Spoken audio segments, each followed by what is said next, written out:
Recording has now officially started. We are doing the awesome intro. Say what's up, guys. Say what's up for the video. Good morning, good afternoon. Well, oh, thank you, Amma. Welcome to everyone who has just arrived. Welcome, welcome. All right. The homie's telling us to stream on TikTok. I will look into that. So far, I only have YouTube and Twitch, but we will look into the other ones. You'll get some tea. You know what? I should be drinking tea during this series, man. It is like such a tea-worthy series, you know, to be sipping on tea every day. But I'm over here drinking really dull water, you know? I'm just drinking straight out of tap. I'm just drinking straight bad plastic water bottle. All right. So last stream was Oh, did I say about? Friendly reminder: we cannot say slang in the first minute. Not 8, 3, 2. Yeah, it's cool. We're gonna know that. But yo on YouTube. Yo, what's up on YouTube? There you go. Nazir Duco. Oh, first time chatter. No. Oh my God. What's up, guys? All right, you guys ready? I'm excited, man. Last chat. I'm still thinking about the. Are we a minute? We can say bad words, but I won't say bad words right away. The last stream was so damn hype. That fight against the Secret Order clowns was so crazy, dude. It was so good, man. You're so good. It was so darn good. I loved it. It was such a good fight. WSG, not gonna spoil anything by accident this time. No, we will not do accidental spoilers, because I know you guys have been helping me out with deleting accidental spoilers before I say it. But for now, I am on the wrong chapter. One sec. Let's get the right chapter. All right, chapter 78 is called Trauma. Are we still dealing from the trauma for of the aftermath? Is that what's going on here? There you go. Okay, there you go. Perfect. Chapter 78 is called Trauma. We're already starting off bad. I still don't know how to pronounce his name. Ayur? A. Harson added exactly, it is hard to imagine that the subsequent sequence of his year would be clown. According to normal logic, no one would link them together. That's what I've been saying. Is that strange? I remember that quite a number of sequence potions also seem to lack similarities between their different levels. Loretta covered her mouth as she yawned. It was obvious that her injuries were more severe. Not even Goddess Gaze could help her maintain her vibrant energy. No, Loretta, this is completely different. Even if the other sequence potions are lacking a connection, we can also find common potions if viewed from a different angle. However, I cannot comprehend it for the seer and clown at all, said A. Harson, as he shook his head and signed. No, there's still a common point. What? A. Harson asked curiously. Even Dunn's arm exercises clearly slowed down. Klein replied without hesitation, but it is a seer or a clown. Both of them can be found at the circus. Oh, wait, is a seer path all focus on clown, like on a circus? There's gonna be a seer, there's gonna be a clown, there's gonna be a beast tamer. Holy shit, the beast tamer that divined him from the beginning of the series is on the fucking seer path. Wow, I am already saying bad words really early in. Oh yeah, that's what's happening. This whole pathway is seer based. It's all circus based. Dude, that's exactly what's gonna happen though, right? It's circus. Both of them can be found at the circus. A. Harson, Dunn, and Loretta were stunned. Piff, quite a good answer. I like young men like you. Loretta was the first to return to her senses as she burst out laughing. A. Harson also smiled as he shook his head. In this era, the number of gentlemen who are equipped with the spirit of self-deprivation... Oh my God, I cannot read today. Oh my God, we were only like 5 minutes into the video. Who are equipped with the spirit of self-deprecation is increasing. Thankfully, we have met one today. Wait, we have 20 of you guys already here, man. And we've been live for like 15 minutes. Thank you, guys. That means a lot to me, man. Oh, that's so cool. Thank you, guys. Thank you. Okay, stay composed. Stay composed. Do you think I like to engage in self-deprecation? It's not like I figure out any commonality between the two. Klein complained internally as he replied with a worried smile, I only wish that the potions of the sequence pathway would not have names like Beast Tamer, Acrobat, or Magician. That would really form a circus. Oh, that's what I said! I only wish that the potions of the sequence pathways would not have names like Beast Tamer, or Acrobat, or Magician. That's exactly what I'm thinking about. That would really form a circus. Furthermore, it's a one-man circus. Dunn and company were immediately amused. It filled the carriage with a joyous atmosphere. The carriage proceeded straight for Zotland Street. Klein, who was not injured, was the first to enter Blackthorn Security Company. Goddess, what happened to you? Why are you all like that? Roseanne exclaimed when she caught sight of him. Oh yeah, she's not one of them. Yeah, she's just like a civilian, right? Klein looked down at his dirty and tattered suit. He replied with his heart aching. There's always all kinds of accidents during a mission. Look at this dude. He's been on one mission, dude. Thankfully, the goddess blessed us, and it ended beautifully. Now it will be overprotecting 9,000 way too fast. Praise the lady. Roseanne devotedly drew the crimson moon across her chest. Before waiting for Klein to continue, she asked, do you need us to hide in the 3rd floor again? Is the sealed artifact really that dangerous? Trust me, it's far more dangerous than you can imagine, replied Klein with a lingering fear. If not for his even more mysterious luck enchantment ritual, he would have perished under the proverbial hands of 2049. Goddess, so is it 2049 or is the official name like the Antigonus puppet? No, maybe? Goddess, Roseanne's lips quivered as though she had still a million things to say or questions to ask, but in consideration of how the captain was waiting downstairs, she held back her composure. She informed Miss Oriana and company to heat upstairs to the 3rd floor. The neighbors of Blackthorn Security Company were either estates of the church or devotee clergymen who vaguely knew of the situation. When all the civilians have dispersed, Klein did not rush to the entertainment room to inform the other Nighthawks. He merely returned and helped the captain and the rest escort sealed artifact 2049, Monster Bieber's remnant, and the Antigonus family notebook to the 2nd floor. Through the partition, Dunn pushed open the entertainment room's door and said to the 2 Nighthawks who were playing Gwent cards, Royal's another character? 2049 is like the serial code. Oh yeah, you're right. It's like the code, right, for the artifact. It refers to the object, just official username to refer to seal. Okay, so it's the official name of like whatever's the object, right? 2049. Got it. So that's the official name. Okay. Official designation. Thank you. Okay. All right, Royal, with her raven black hair and cold expression, was the first to stand up. Corpse Collector Friar, with his black... Oh, right here. So it is a guy. Corpse Collector Friar, with his black hair, blue eyes, and pale skin, stood up next. They put down their Gwent card. I think of Gwent, and I think of The Witcher, dude.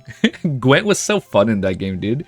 They put down their Gwent cards and it's like, instead of like saving the day, I'm over here collecting cards and playing Gwent with like every civilian, like all across the world.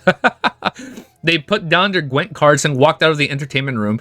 And when they passed through the partition, they clearly paused. Wait, Dunn shouted, not letting down their expectations.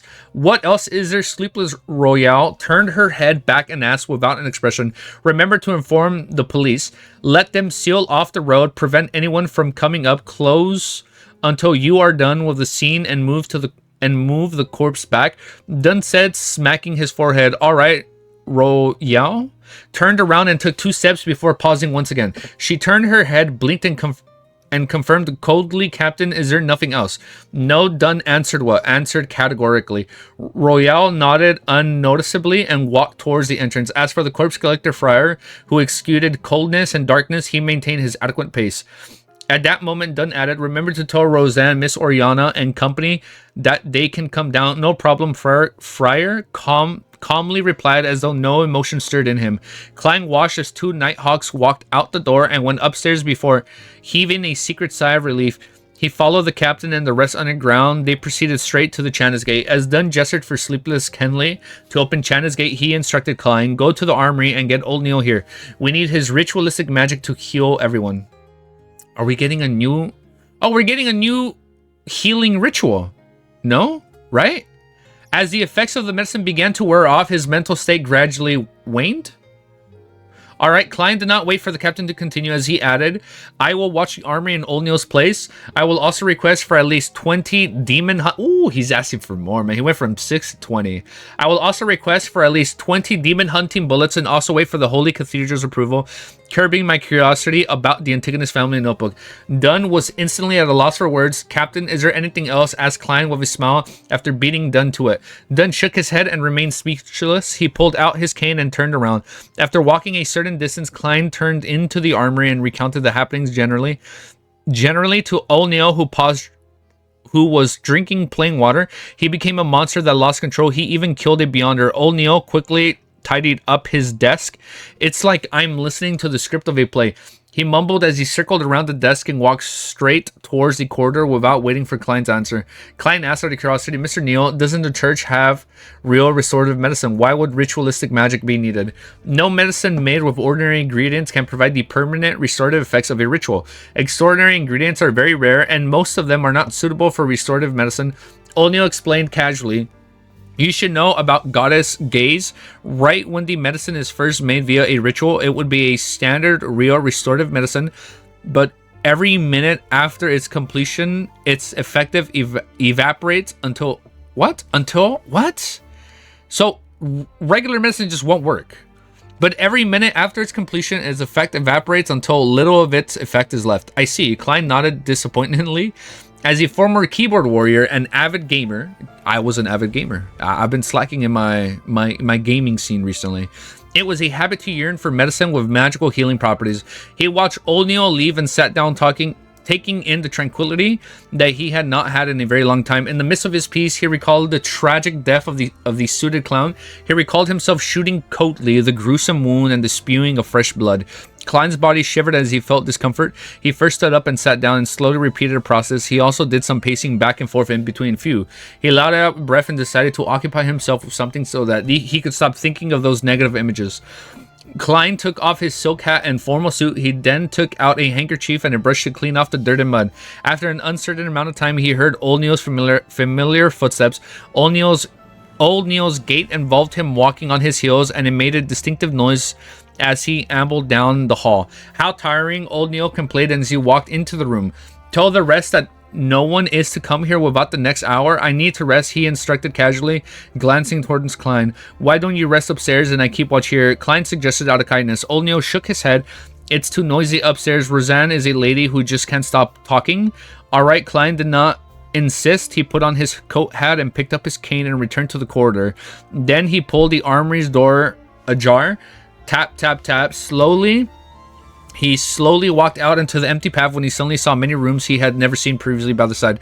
There's a secret door here. Klein stopped at a spot around a bend. As he looked at the room, he discovered the corpse collector friar had already returned. He was carefully examining a completely dissected corpse. Oh, Bieber's, right? Ray Bieber's corpse. Or is it the clown? Corpse. Klein's heart stirred as he mustered his courage and approached the room. He knocked lightly on the open door. Knock, knock, knock. Friar stopped his actions and turned around, looking over with his blue but ice-cold eyes. Sorry for disturbing you. I just wish to know if there is a corpse of a What? I just wish to know if this is a corpse of a beyonder, asked Klein as he controlled his tone. Yes, Friar lips opened and closed, but only spat out a single word. That's a very cold shoulder. Klein's gaze reached beyond him and landed on the corpse. Indeed, he discovered the familiar gruesome wound on the forehead. Oh, it's the clown he killed. It's the suited clown. Klein secretly exhaled and said, any discoveries? No, answer Friar in an abnormally simple manner. The mood instantly... This guy is very by the books, man. This guy is not playing around. The mood instantly turned awkward. Just as Klein was about to bid farewell, Friar took the initiative to say, if you feel uncomfortable, you can come in to take a look. You will discover that it's only a corpse. Afraid that I'll be traumatized? Klein nodded and thought, all right, how can he be traumatized? Come on, man. Does he not remember how we woke up in this world? He entered the room and came in front of the long white clothed table as he looked at the corpse. The suited clown's red, yellow, and white paint had been cleared off, revealing an unfamiliar face that did not look anything special. He was in his 30s and had black hair and a high nose bridge. At that moment, Friar went up to a square table by the corner of the wall and picked up a pencil and piece of paper. He returned to the corpse and placed the paper down and began drawing with a pencil. Klein glanced at it curiously and found that Friar was sketching the suited clown head. Oh my god, I cannot speak. It did not take long before Friar stopped moving the pencil. On the piece of paper, there was a lifelike portrait. Compared to the corpse, the only difference was the lack of a wound with the addition of blue eyes. What a talented genius, Klein marveled in surprise. I never expected you to be that good at sketching. So he made like a perfect portrait. Circus master brain rot. My dream was to become an artist before becoming a nighthawk.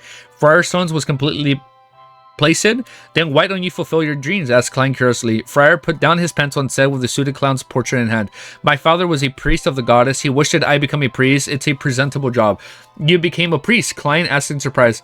He found it unimaginable that Friar could become a priest with his personality and the vibes he excluded. Like, he has such a cold shoulder, dude. Yes, I did quit an okay job. Friar wore a cold expression at the corners of his mouth, curled up a little as he replied. Later, I encountered and experienced some things and ended up as a Nighthawk. Oh, he's not going to reveal everything. Klein did not plan on infringing on his privacy, so he asked, you were once a priest of the goddess, so why not choose to become a sleepless? A personal reason, answered Frau frankly. Furthermore, Madame Dally is a good role model. Klein nodded, and just as he was about to change the subject, he heard Friar say, help me wash this room. I have to immediately hand the sketch to Captain. Closing a secret door is very troublesome. All right. Although Klein was a little afraid of facing a corpse alone, he braved his fear in agreement. With Friar gone, the room turned quiet. The corpse lay there as Klein's heart turned heavy. He took a few breaths and, in a bid to defeat his fears, approaching the long table, I'm almost choking my saliva up. The suited clown lay there silently with his pale face. His eyes were tightly shut, and he had lost all signs of breathing. Apart from the gruesome wound, he emitted the unique coldness of a dead man. Klein observed for a moment as his emotions gradually settled. As he was calming down, he swept his gaze and discovered a strange brand on the suited clown's wrist. Gathering his courage, he extended his hand to touch it, hoping to turn it around to see it more clearly. Just as the ice-cold touch reached for Klein's fingerprints to his brain, the pale palm that had lost all vibrancy shot up suddenly, grabbing him by the wrist. It grabbed at his wrist tightly. What the fuck? Wait, it's alive. I was about to say Justin Bieber. Is Ray Bieber alive?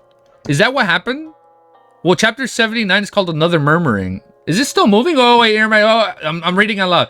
There's a reason he's so cold and you can already guess it even though it wasn't revealed yet. Oh, there's a reason. Okay, I'll see if I can pick it up. Yeah, so Friar is a man. Okay, yeah, I was confused. So Loretta's the one female Nighthawk member. And then there's Madame Dally, right? The money ritual is the most broken ritual so far. So far, yeah. All you gotta do is pray for money, and that's all you get, dude. It's not Ray Bieber. It's the suit. Oh, you're right. It's the suited clown. It's the clown. Oh, you're right. Ray Bieber blew up. Then they found the book. I assume because he digested the book. That's why it was there. This ain't Ray Bieber body. It's the clown. It's the clown that he shot in the head. The clown corpse. Thank you, guys. Okay, let's see what the hell is going on. What the heck is going on, dude? I need to know.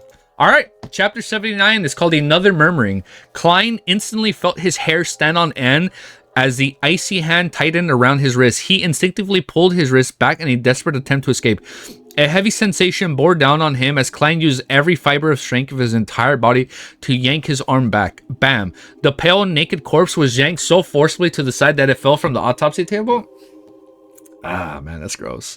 Klein momentarily lost the ability to think. The only thought that went through his mind was to draw his revolver and riddle the corpse in holes. However, as he could not retract his dominant hand, he threw his black cane and desperately tried to retrieve his revolver from his holster, to not avail. At that moment, the corpse's eyes rose, revealing a pair of calm blue eyes.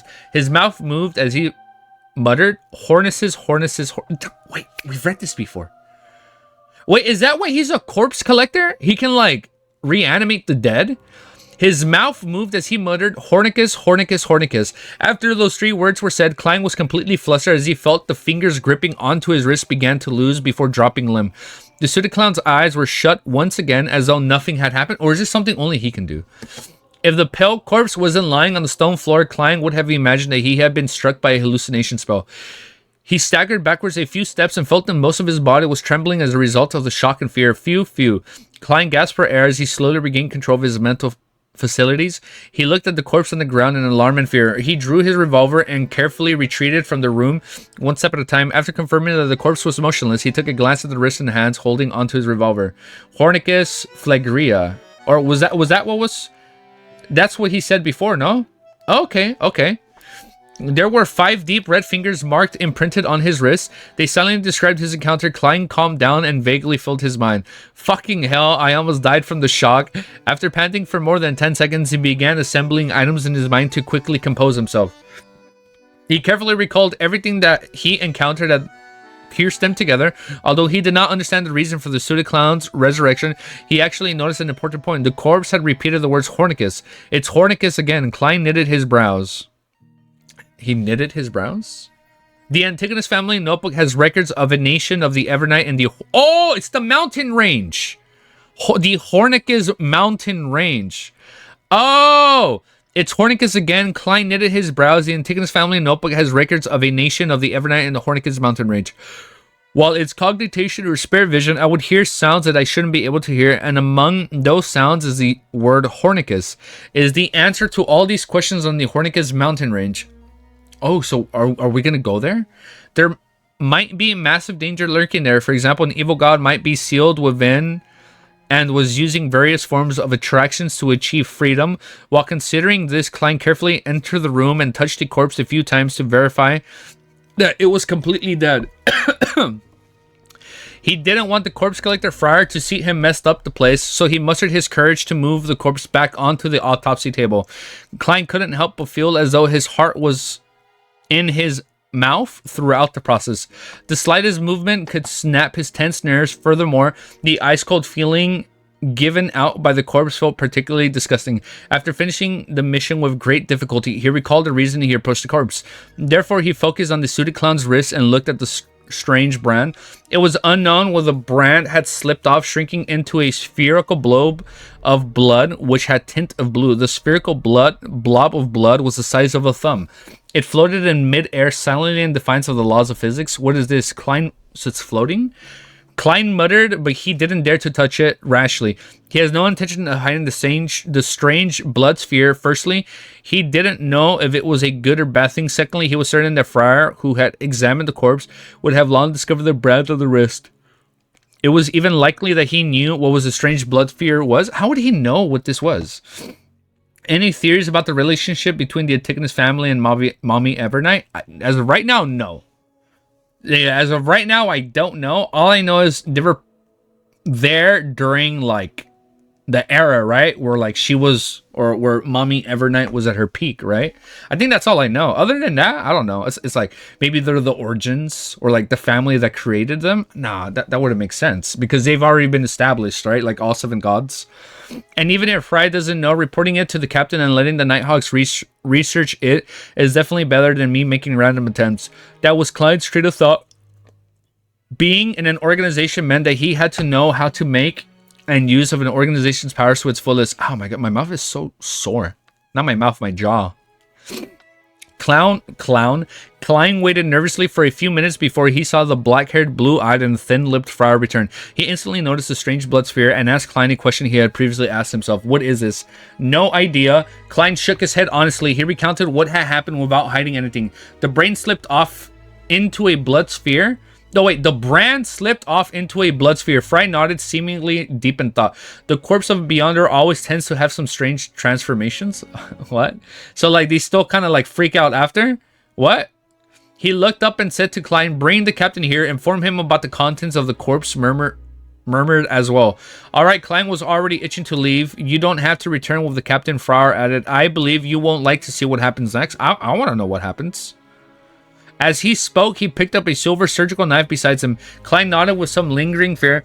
I was hoping you'd say that. He picked up his cane, wore his hat, and hobbled over to the Chan's gate. At the keeper's room, he saw the no longer frail Captain Dunn. He saw the no longer frail Captain Dunn. So he's back to his prime, right? After Dunn heard his recollection of what happened, he nodded indiscriminately. I'll report the matter to the higher-ups up and let the Holy Cathedral deal with it. Maybe they'll send some people to the main peak of the Horticus mountain range to take a look. Klein answered briefly in confirmation. Seeing that only the sleepless Kenny and the captain were in the keeper's room, he casually asked, are Mr. A. Herson and the others resting? Dunn nodded and said, A. Herson and Borgia are at the St. Selena Cathedral. Loretta is probably looking for a coffee shop. Coffee? Oh, we need some coffee. I'm down for some coffee. Madam Loretta hasn't recovered from her injuries, right? Klein asked in surprise.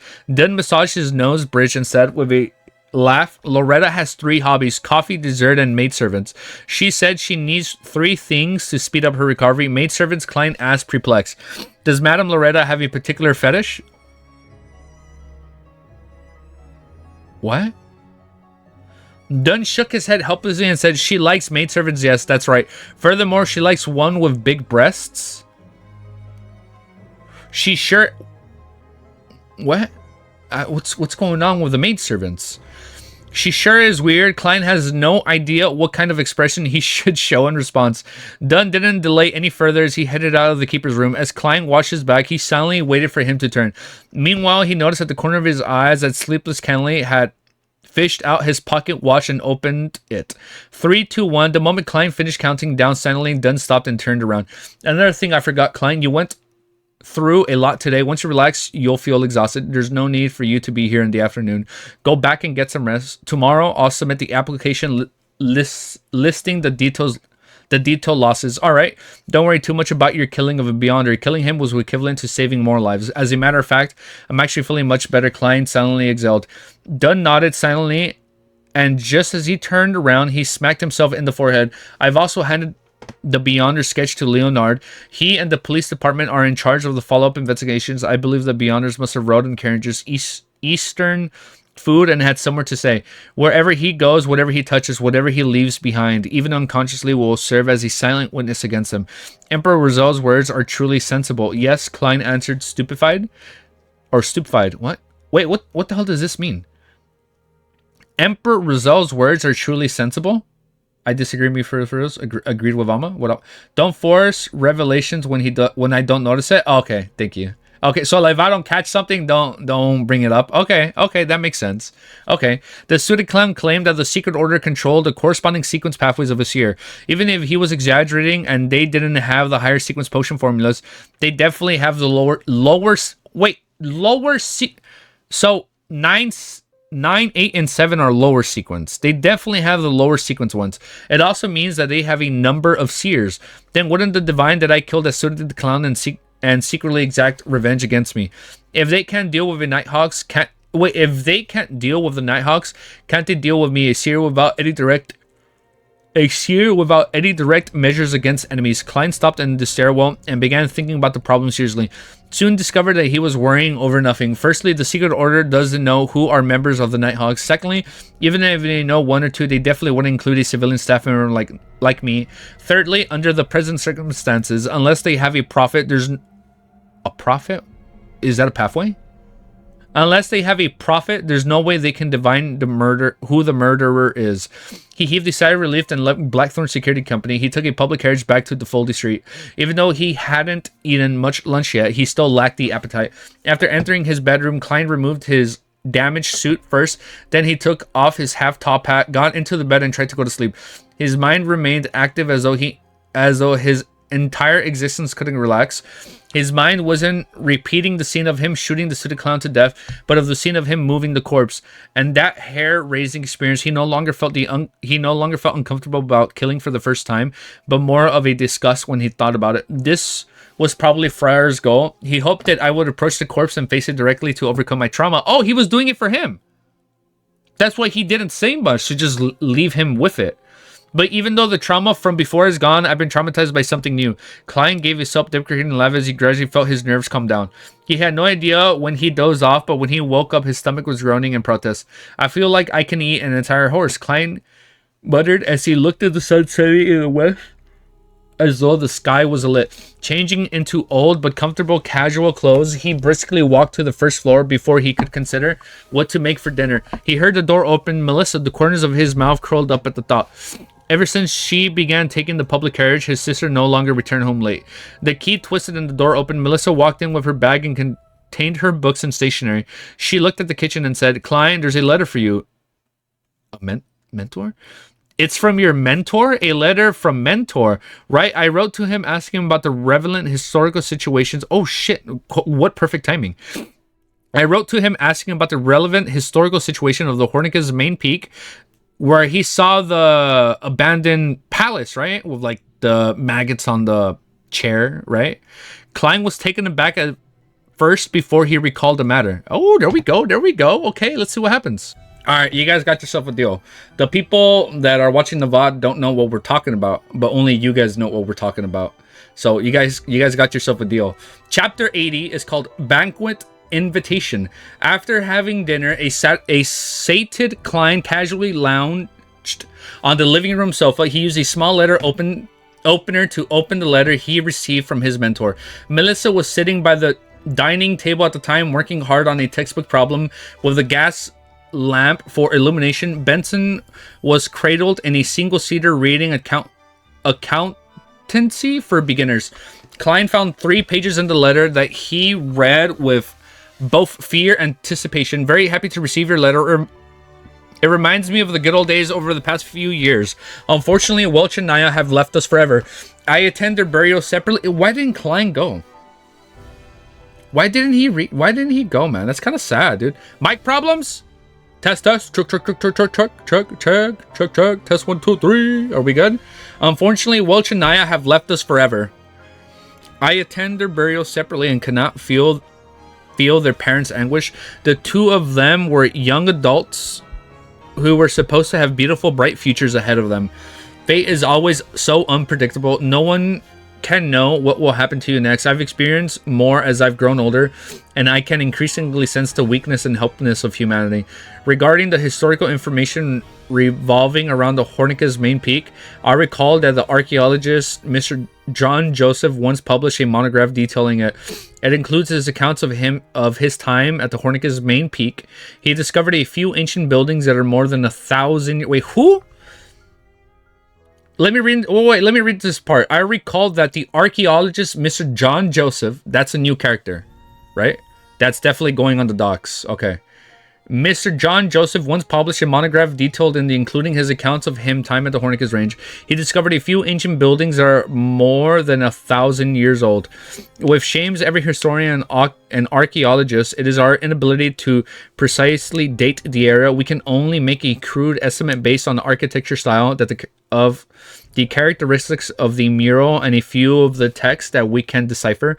It's quite unbelievable that such tall mountain peak would have humans living there. Mr. Joseph has ample evidence to prove that those humans developed a civilization that they can call their own. Hold up. This sounds like a lore dump.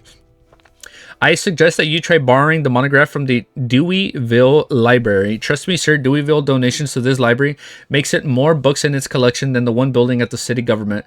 The monograph's title is The Research of the Hornica's Main Peak Relics. It's published by Lowen Publishing Firm. In addition, there are some papers that discuss something of relevance. They are publishing in their journals, New Archaeology Summary. The exact issue and journal volume is Klein read every word and repeated the names of the monograph and paper names silently. Immediately afterwards, he found some paper and an envelope, as well as a fountain pen before penning his gratitude. Melissa, help me send this letter out. This is the money of the stamps. Klein pasted the sealed envelope and more than enough money for the stamps of his sister's desk. Melissa took a glance and curled her lips. Klein stamps don't cost that much. Yes, stamps don't, but a girl should have some allowance. Klein replied with a smile. I believe Selena has mentioned this to you before. Noticing that Melissa was about to protest, he quickly added, it can be used to buy the materials and tools you need. Tools, Melissa repeated softly again and again before casting her gaze back onto the books. All right, she said as she nodded interceptively.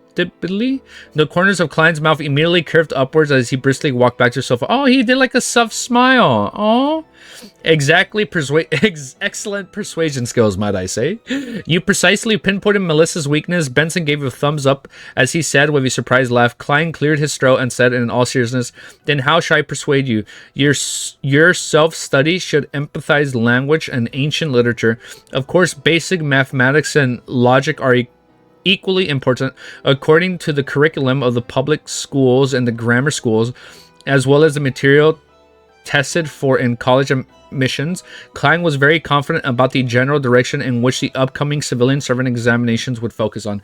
Benson touched his hairline and said with a self-deprecating smile, I feel like a curly-haired I was about to say baboon. I feel like a curly-haired baboon in front of those books, but they're really useful. Klein said with a determined smile. At that moment, Melissa put down her fountain pen, stood up, and walked to the sofa.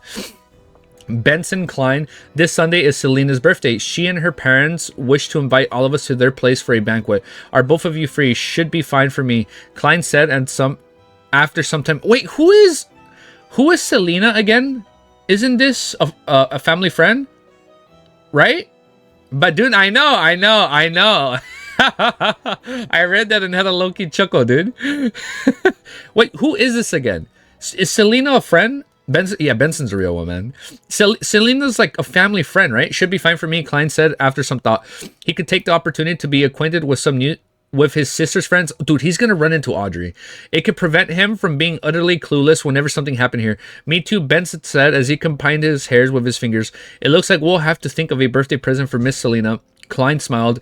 This should be left to Melissa. She knows Miss Selena better than us. Besides, what we need to do is what a gentleman ought to do. Pay for it. Ooh, that's what a smooth talker, dude. Selena is sister's friend. Melissa's friend. Got it. This is the first time I've heard someone describe laziness in such a pleasant manner. Benson said as he shook his head and chuckled. Klein returned with a smile. This is the purpose of language of ancient literature. Benson never expected Klein to return to the subject at hand. It left him momentarily speechless. The next day, Klein... Do you know what's crazy? Quick thought. Wait, hold. You know what? I'm gonna save this for the end.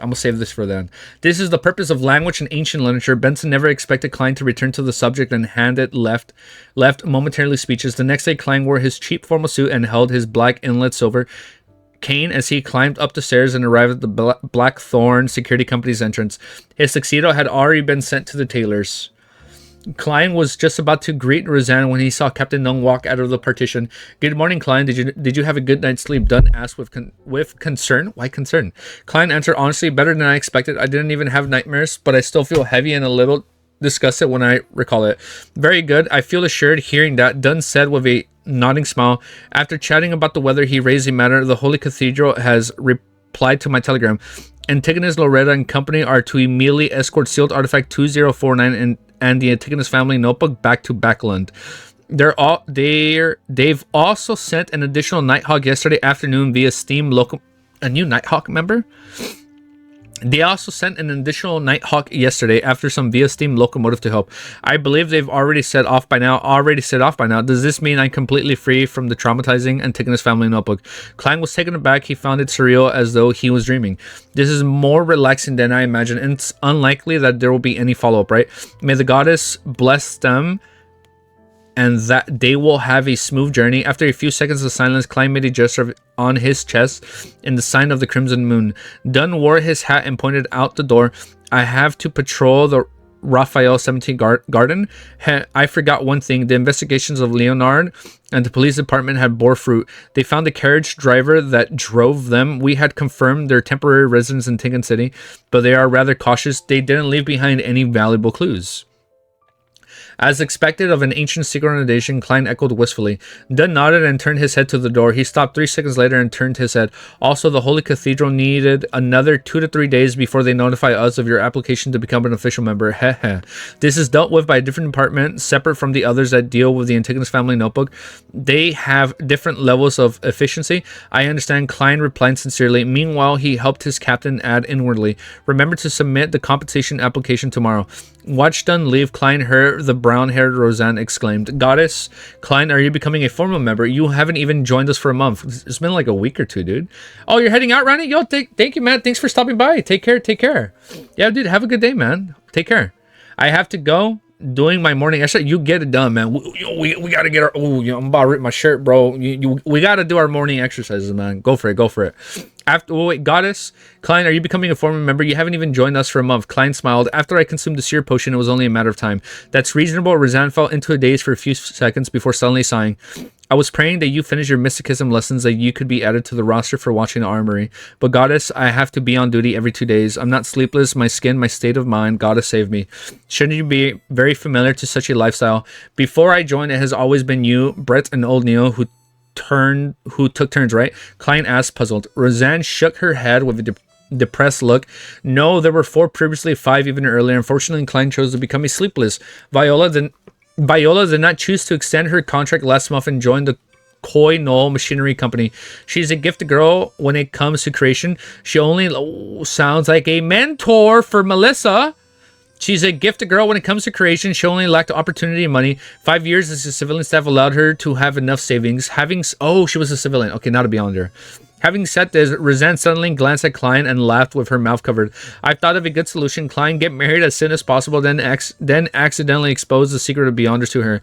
This is considered a very minor leak, so there won't be any particularly heavy penalties. After all, who can lie to a person who shares the same bed with you over a prolonged period of time? You can introduce her to us when that happens and make her civilian staff member. What a perfect plan to get new people. The corners of Klein's mouth twitched. Miss Roseanne, you can also quickly find a husband. Ooh. It should be even easier. Oh, are they being shipped? It should be even easier. I believe you have adequate means to divulge the secret to him. Roseanne's eyes widened and her mouth turned agape when she heard him. How can I? Marriage is a very serious matter. I have to carefully pick and observe him over a period of time and ensure that he's all right.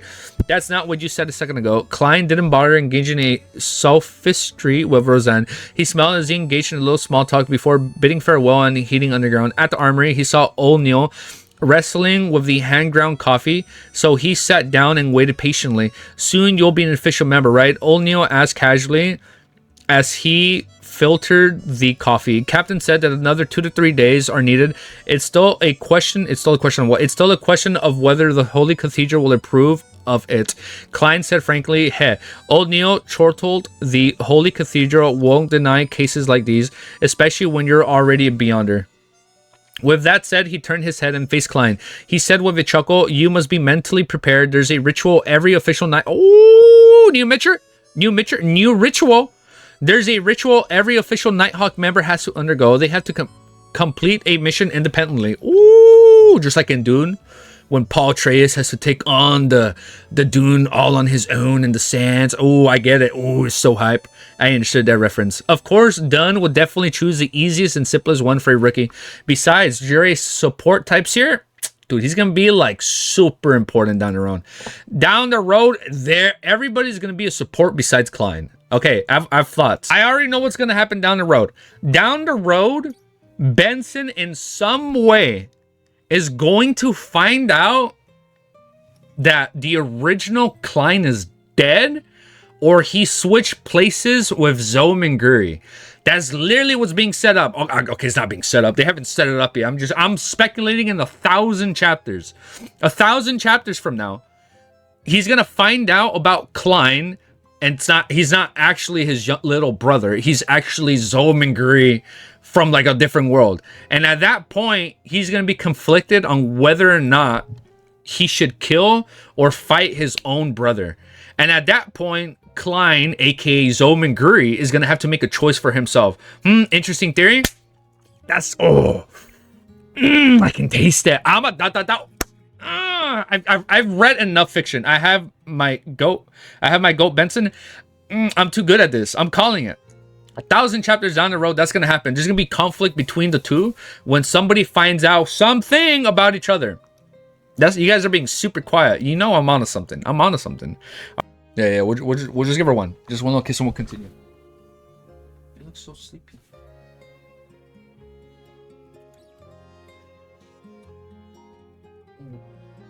You sleepy?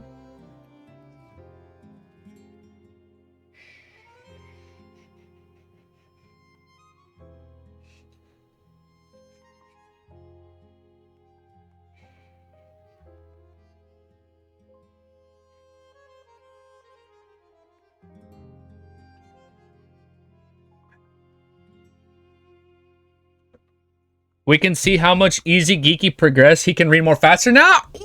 Ooh, really? All right. I love it. We love to hear it. You know, volume 1 answers all your theories. All I'm saying, maybe we finish the volume. Oh, all right. Somebody's going to answer my theories. All right. Wink, wink, wink, wink. Someone's going to answer my theories. Okay, maybe we don't answer our theories. All right. Chapter 81 is called Finally Meeting. I have to complete a mission independently in order to become an official member. Klein was taken aback, but we might not even have a mission this week, and it might not be so simple. Wouldn't this mean that it'll take me 1 to 2 months to become an official Nighthawk? Only then will I get a pay raise. That's all he cares about right now. Oh, that's so funny. Old Neil sniffed at the coffee and shot a glance at him. It's only a ritual among Nighthawks. Oh wait, I lost my place. Wouldn't this mean... Yeah, wait, okay. Old Neil sniffed at the coffee and shot a glance at him. It's only a ritual among Nighthawks. After all, we stand at the peak of beyond danger and don't want our teammates who act like children who require constant care. This won't affect the salary that you'll receive as an official member or your privileges needed to fill your duty. So it's just a ritual to gain the recognition of the other Nighthawks. But Mr. Neil, why did you emphasize that it would not affect my pay grade as an official member? Did I make it that obvious? Klein touched his face and gave an embarrassed smile before asking, does it have to be a mission of the Beyonder variety? This should be the case. By your performance yesterday was truly outstanding. You ingeniously killed a Beyonder that's at least sequence 8. I believe Frau Royale and the rest have already acknowledged you. Therefore, done might just assign you to an ordinary mission. So like, since he already took out a clown, is like he doesn't have to take on another Beyonder mission. I get it. I get it. I'll never encounter something like that again in my lifetime. Wait, you'll have your salary increased several fold again. I'll never encounter something like that again in my life. Klein chuckled as he raised the matter about the sequence pathway. Mr. Neil, do you think that the corresponding sequence 8 of a serious clown? In fact, thinking back on the description from the confidential documents, it did seem to add up. A job good at fighting with artifice? Oh, because they can like juggle fire, right? I can't give you any guarantees, but I think it's highly likely. Firstly, it matches up with what's said on the documents. Their agile movement and depth deception based on battle styles are key points. Next, other sequence pathways have similar situations. Do you know the corresponding sequence 8 for Mystery Prior? O'Neill asked with a chuckle. No, it's not written information provided by the church. Klein shook his head honestly. Old Neo chuckled briefly before saying, I'm close friends with 2 old guys of the machinery hive mind. They mentioned in passing as a joke, the corresponding sequence 8 potion of Mystery Prior is a melee scholar. That's kind of funny. Did you hear that? Melee scholar. Goddess, I don't like melee combat. This guy definitely would not like playing as a monk. And any JRPG is like a pugilist. Come on. This doesn't suit the image of a Mystery Prior at all. I can understand Mystery Priors pursue the mysteries beyond things. Melee combat is one of those mysteries. Klein said after some thought. That's kind of funny. She's literally like Batman, dude. The Robert Pattinson Batman is like, I am the darkness. I am the shadows. Look, she's on top of Gotham looking down at the city. Oh, she's so fucking funny. I love her. I love that dog with all my love and heart, man. Oh my god, I will do anything for this girl. I can understand Mr. Pyre pursues the Mr. Oh, I just read that. O'Neill finished his hand-ground coffee. Alright, let's not waste time. Let's continue our mysticism studies. You still have a lot of ritualistic magic that you need to grasp. You also need to learn how to create amulets and charms. Alright, Klein sat down and planned out his schedule for the day. In the morning, I'll study mysticism and read through all sorts of historical records. I'll submit the compensation requests. After lunch, I'll practice at the shooting club. Then I'll head to the Deweyville Library at the Golden Indus Borough and see if I can borrow the corresponding monograph and journal regarding the Hornicus main peak. After doing all of that, if I have some time, I'll spend some time at the Divination Club. I can't slack off on my acting. Once my compensation request is approved and I receive the money, I'll be able to buy a new suit on the way home. Yes, I'll apply for materials tomorrow morning and try to make a protective amulet to ward off dangers for Melissa and Benson. It's like the amulet from Beginning After the End, right? The ones he got for his sister and mom, right? Oh wait, let me let Ellie out. I lost my place. In a dining hall adorned with a chandelier and elegant decorations, a few friends were congratulating Joyce Meyer on his escape from danger and his return to Tingen. We all read the news, just as the written description alone was enough to scare me. A man with a short stubble on his chin said wistfully, Joyce, I can't believe you went through such an ordeal. Cheers, the tragedy is over now. Oh, Joyce! From the boat, with Triss and the captain and everybody else, right?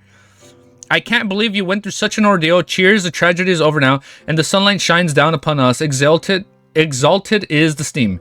Joyce and his fiancée Anna had raised their cups and clinked them together with their friends, and they gulped down what little champagne they had left. Anna was extremely worried at the time. I suspect that she cried every night whenever I invited her from some afternoon tea. She was always absent-minded. Thankfully, you finally are back now. Otherwise, I reckon she would have passed away just like that. A young lady with a cute small nose and a cold brown hair said to Joyce as he glanced at Anna, if Anna were to experience something like that, it'd be the same. I might even be in an even worse state. The Aquiline nosed Joyce gave his fiancée, who was sitting beside him, a gentle look. Anna was used to expressing her emotions in front of others. She looked at the opposite end of the table and said, Bogda, why have you been keeping your head down this entire time? I can sense how terrible your mood is. The young lady with petite nose answered in Bogda's place. Bogda is sick. The physician told him that there's something seriously wrong with his liver. He can only use medicine to reduce the pain, but it doesn't treat his illness. He needs to undergo surgery. Lord, when did this happen? Anna and Joyce asked in a surprised concern. Bogda was a young man with short hair, but his face was sallow? I've never read that word. His face was sallow? His face was sallow. His usually bright red eyes were replaced with a dim glow. It happened last week. Since Joyce wasn't back yet, I told Irene not to tell you. Bugia explained with a rueful smile. Joyce asked stately, have you decided when you'll undergo surgery? Bogda's expression changed a few times as he said, no, I haven't decided yet. As you know, those surgeons are practically butchers. The patient is like a piece of meat on a chopping block, allowing them to butcher people as they please. I've read a lot of reports. They'll even use an axe for amputation. Lord, I suspect I might even will die on the operation tables.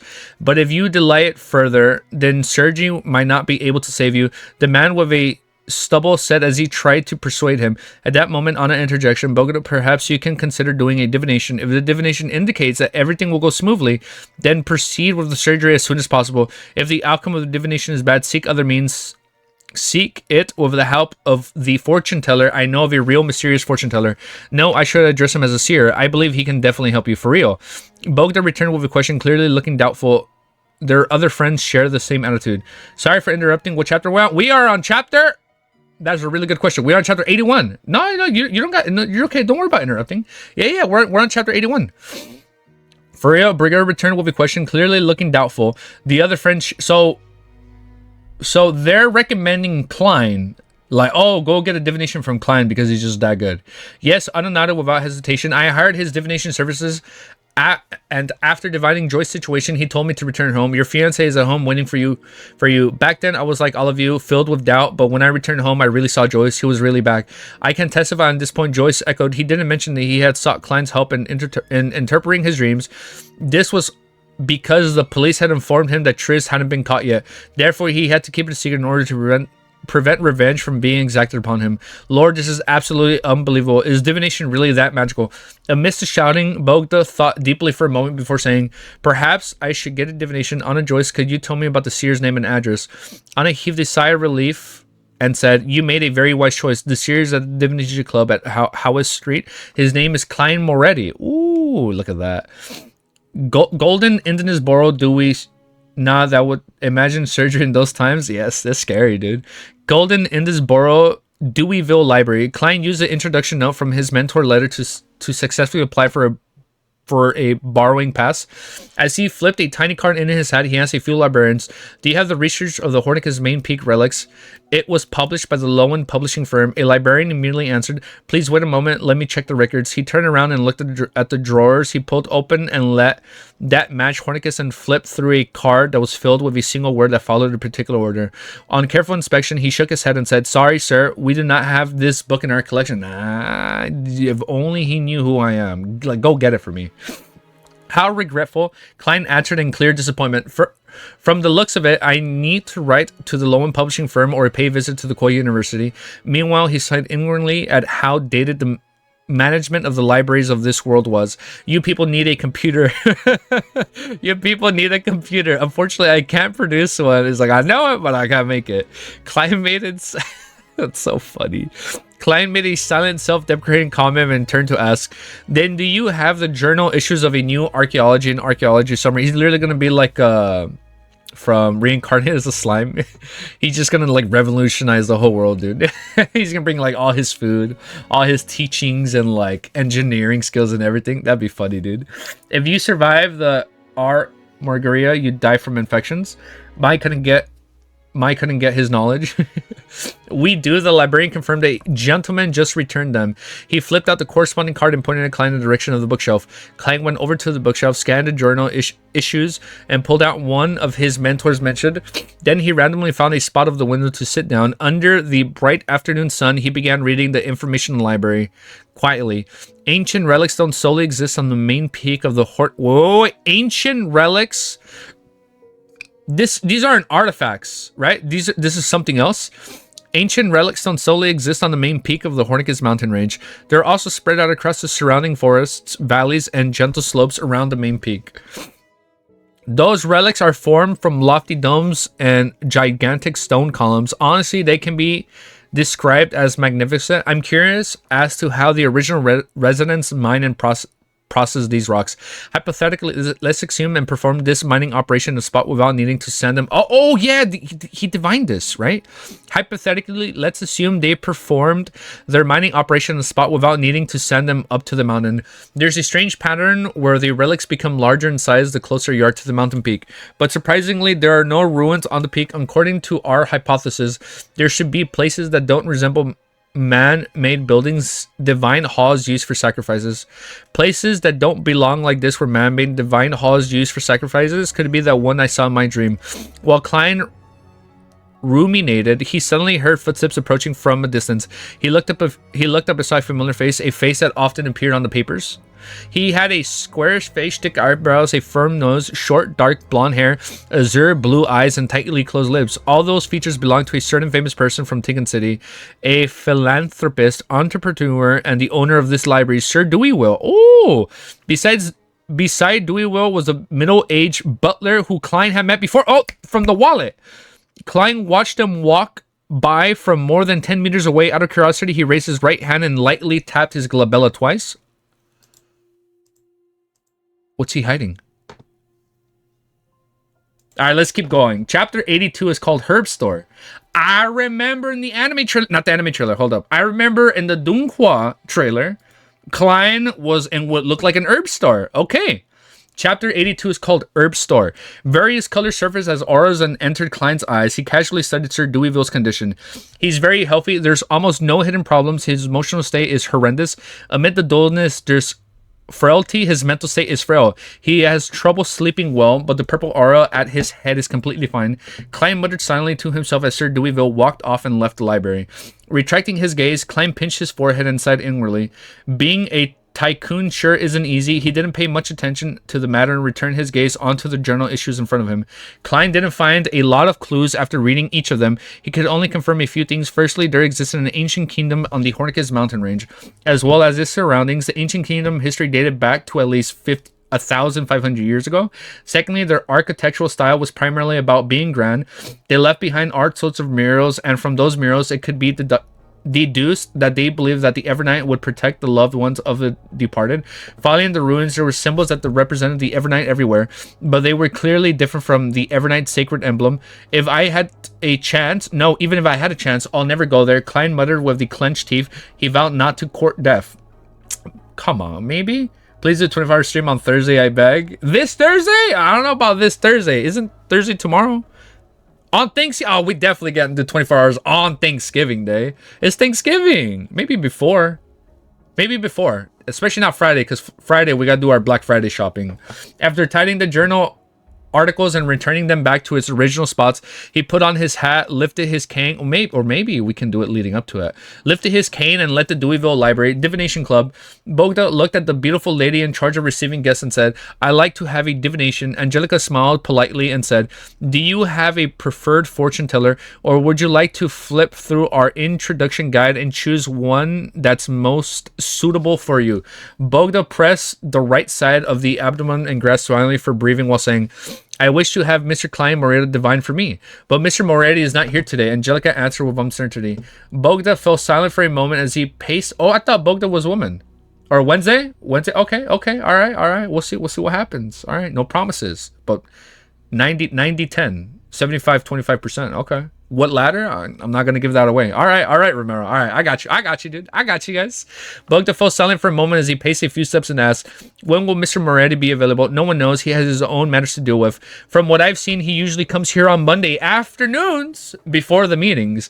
Angelica said as she pondered over the matter. All right, Bogda's face darkened as he turned around, planning to leave. "Sir, you can choose other fortune tellers as well. For example, you can choose Mr. Hannes Vincent, who is famous in Tinkin City." Angelica tried her best to prevent the loss of business. Bogda stopped in his tracks and considered it for a moment before saying, "No, I only trust Mr. Moretti. Well, I can wait here for a moment. Perhaps he might come in after he's done with his matters." "No problem," Angelica said with a warm smile. Bogda went to the sofa and sat down. If only they had a cell phone to ping each other. This takes you back? I know, man. We're like on chapter 70-something out of like 1,000 plus, right? Bogda went to the sofa and sat down. Sometimes he stroked his cane. At other times, he looked out the window, clearly looking rather impatient. Seconds turned to minutes, just as Bogda's mind was in a mess, unsure if he should continue waiting or leave. He heard the beautiful lady exclaim in pleasant surprise, "Good afternoon, Mr. Moretti." Klein saw the familiar Angelica and was just about to ask why it's always her. Did she not need to rest or take any days off? However, he merely took into consideration that he was a seer, so it was not appropriate for him to ask such questions. Instead, he had to use the tone of charlatan and say something like, "How many marvelous is it for fate to compel us to meet once again, Madam Angelica?" Would this sound like I'm hitting on her? Klein's mind whirled as he finally replied with a smile, "Good afternoon, Madam Angelica. A customer wishes to hire you for divination." And Angelica pointed to Bogda, who was hurriedly stood up from the sofa. "Someone actually requested for me." Klein took off his half-top hat in a pleasant surprise, pinching his glabella twice while doing so.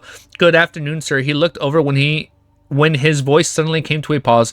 In his spirit vision, he saw the requester looking dim. It was nearly black in color. It was making the rest of his body unbalanced. As his aura was thin in various places, Klein deliberated over his words, and he said in a serious expression, "Sir, you should see a doctor and not seek a divination." Bogda stood stunned on the spot as he immediately gave a pleasant look of surprise while muttering, "How fascinating. Anna wasn't lying to me."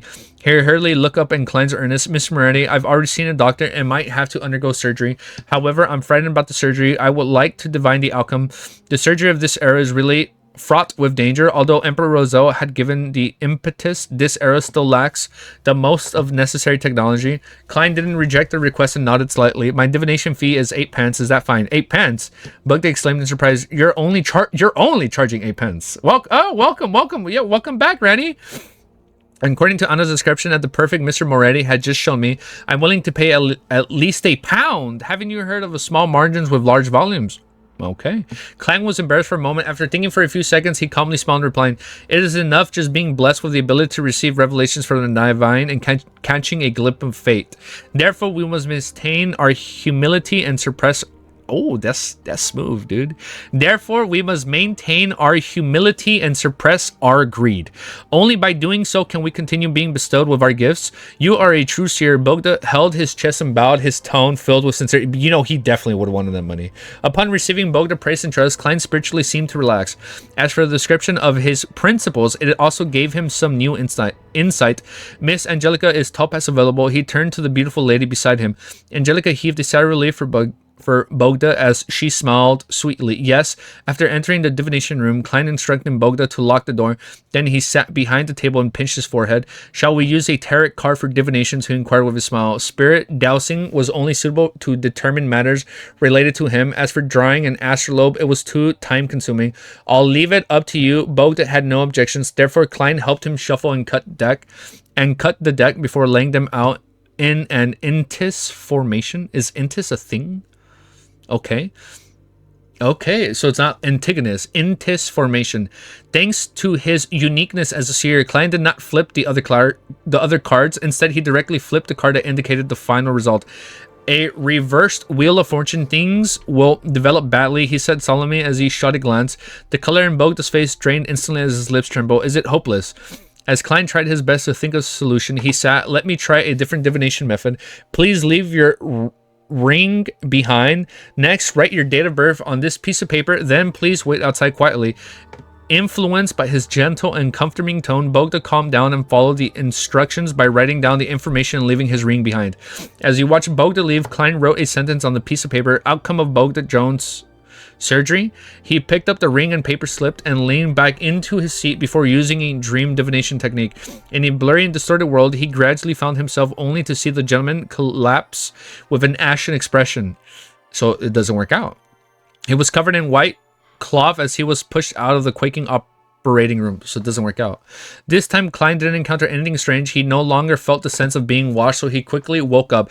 He knitted his brows tightly as he considered how he was going to inform Bogda about the outcome. "The surgery may very well lead to death. I can try the restorative ritualistic magic I learned today, but that would expose the matter of beyonders. Besides, I have to apply for captain's approval first. Yeah, and I might not be able to treat such a severe disease. Klein was racking his brains when he suddenly thought of something. Mr. Glace's lungs disease was treated by an apothecary. He said that the medicine was extremely miraculous. What was it? Right, Lawson, Darkwaite, 18 Vlad Street, and Eastborough. Lawson's folk. Oh, it's the herb store.